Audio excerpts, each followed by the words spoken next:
Bismillahirrahmanirrahim. An overview of Ibn Taymiyyah's concept of fitrah. The term fitrah has its root in the primary sources of Islamic thought, Quran and Hadith, and it has been variously interpreted by many Islamic scholars. However, Ibn Taymiyyah's conceptualization of the notion of fitrah seems to be unique. This is because he did not only critique many of the previous interpretations before and during his time, but also provided some seemingly unprecedented theoretical extrapolations based on the various Quran verses and hadiths on the notion of fitrah. Before discussing Ibn Taymiyyah's view on the fitrah, it is therefore necessary to identify some of the general understanding and interpretations that predated his conceptualization. To begin with, fitrah linguistically as an Arabic word has its root letters to be fatara, and it generally means to cleave open or to originate, to cause something to open up or to cause something to exist for the first time. It is in these two senses that the term seems to be more predominantly used in the Quran and Hadith. In its various derivatives, the term recurs more than 15 separate times in the Quran. And it is interesting to know the term appears only once as fitrah in spelling throughout the Quran.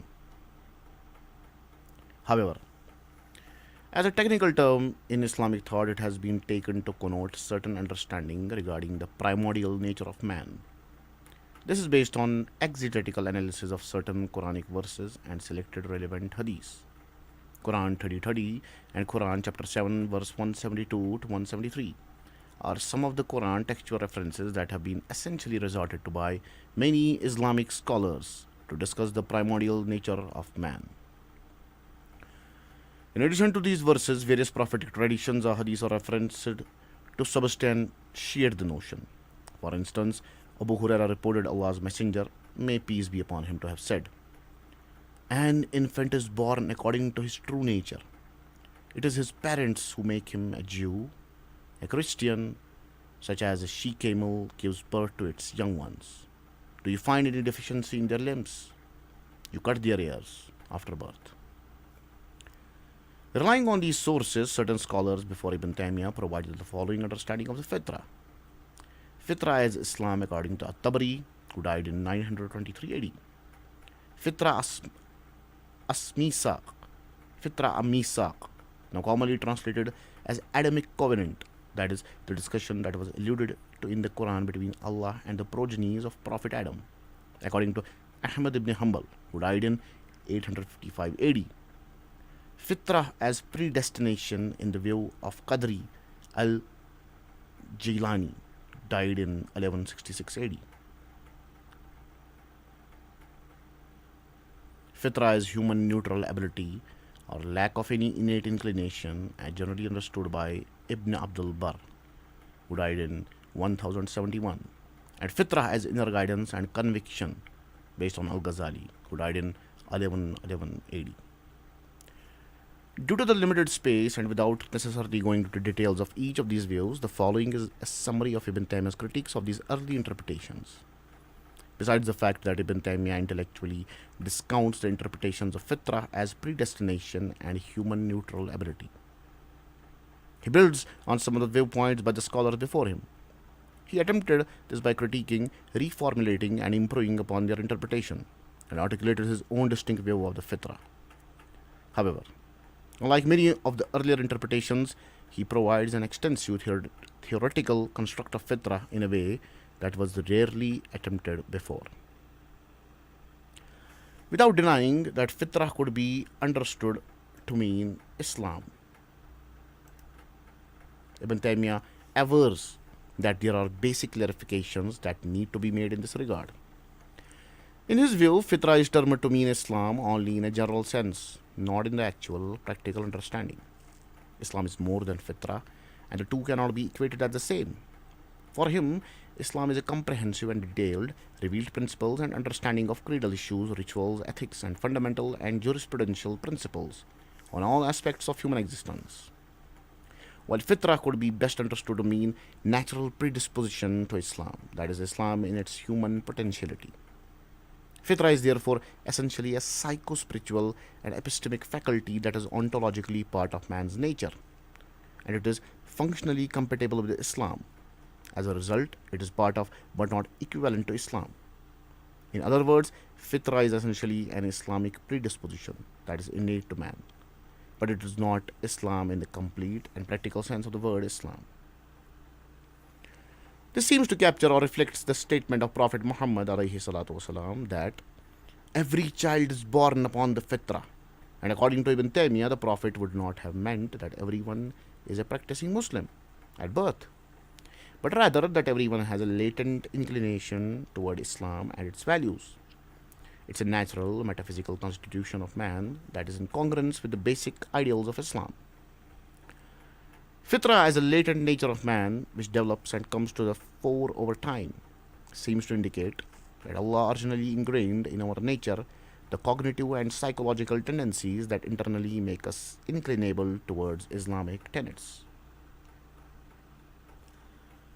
As an insight, this could be implicitly understood to imply what is now known in modern psychological sciences as intuition and human instinct. However, according to Ibn Taymiyyah, this instinct or intuition as human predisposition, that is fitrah, could not be taken to denote Islam. Simply cited, this is one of the critiques and distinct views of Ibn Taymiyyah on the concept of the fitrah, particularly when interpreted as Islam. On the second interpretation of fitrah as misaq, Adamic covenant, Ibn Taymiyyah is of the view that Adamic covenant is not fitrah but only presupposes it. For him, it obviously indicates with a strong basis the reality of fitrah as an innate awareness that is ontological.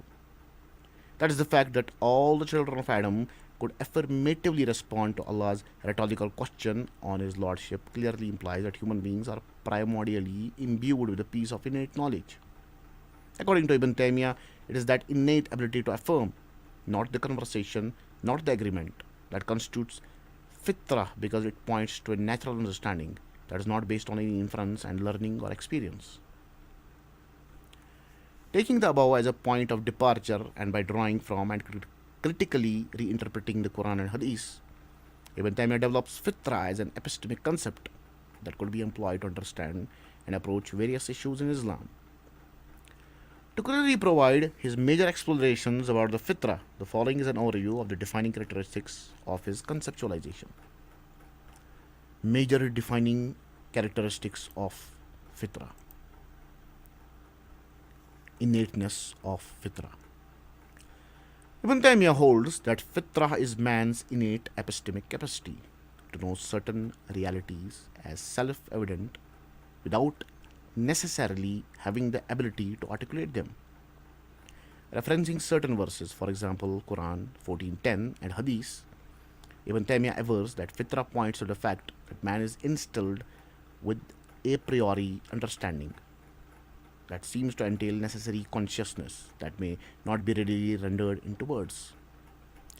He sees fitrah as an awareness that lies beneath the subconscious mind with strong epistemic values and weight, that is self-convincing knowledge.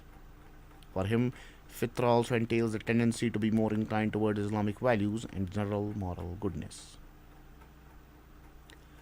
Expanding on some of the earlier interpretations, for example, fitrah as inner conviction, Ibn Taymiyyah sees the fitrah as the pure disposition of the heart to be willing to accept the truth.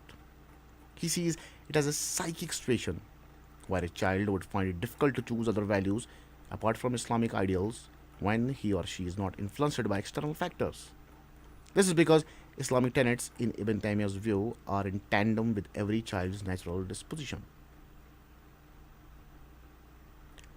The susceptibility and vulnerability of fitrah.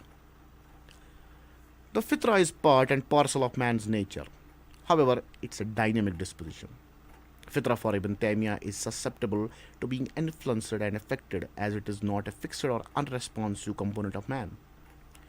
According to Ibn Taymiyyah, this view is predicated on the explicit statement in the various ahadith on fitrah. Prophet Muhammad والسلام, for example, categorically identified our parents, socio-psychological influence, and shaitan, that is the devil, as factors that could affect the fitrah. Sahih of Imam al-Bukhari and Sahih of Imam Muslim as quoted above. Interpreting these ahadith, Ibn Taymiyyah postulates that fitrah is highly prone to be negatively affected by certain socio-psychological, environmental, and demonic factors. And this is succinctly captured in the last chapter of the Quran, 114, where Allah exhorts us to seek protection from all the evils related to the jinn and man, with an emphasis on their psychical influences. Min al jinnati wan nas. Besides these factors, Ibn Taymiyyah also discusses the negative influence of forgetfulness, self-delusion, and self-ego on the purity and state of the fitrah. The impossibility of total alteration of fitrah. Despite its susceptibility to being negatively affected and influenced, fitrah cannot be essentially replaced. The Quran, in the opinion of Ibn Taymiyyah, seems to explicitly point out that the pure and real nature of the fitrah cannot be totally altered and eroded. He premised his viewpoint on an interpretation of a certain part of the verse on the fitrah, La tabdila li khalqillah, Quran, chapter 30, verse 30. He avers that based on this verse, the nature upon which man is primordially created, that is fitrah, cannot be replaced. He strongly holds that the fitrah cannot be completely uprooted, though he admits it could be severely corrupted when subjected to serious negative influences. This seems to explain why man enduringly retains some iotas of innate goodness, even when he involves in many atrocities. He is still able to maintain a certain level of consciousness about Allah and display some level of remorsefulness and self-guilt due to conscience. And these are alluded to by certain verses of the Quran. In these verses, Allah tells us how human beings would always resort sincerely to Allah for assistance in the face of adversity and turbulent situations that are obviously beyond their capacity, even when they have been incorrigible and ingrate. The relationship between fitrah, revelation, and intellect. In an attempt to provide more detailed distinguishing characteristics on the nature of the fitrah, Ibn Taymiyyah discusses some of the relationships that exist between it and what he seems to identify as the other two basic epistemic resources available to man, that is, revelation and intellect. And this is very important, as many of the problems with sources of knowledge could be traced to the confusion about the nature and roles of these epistemic resources. According to Ibn Taymiyyah, fitrah furnishes man with the basic, though undetailed, general innate knowledge. It entails consciousness about certain metaphysical realities and related issues, such as the existence of God and general truth about the religion of Islam, inbuilt moral inclination, moral senses, etc. In contrast, the revelation provides definite and explicit knowledge, which includes specified principles about many of the realities that are deemed to be intuitively acknowledged by man's fitrah.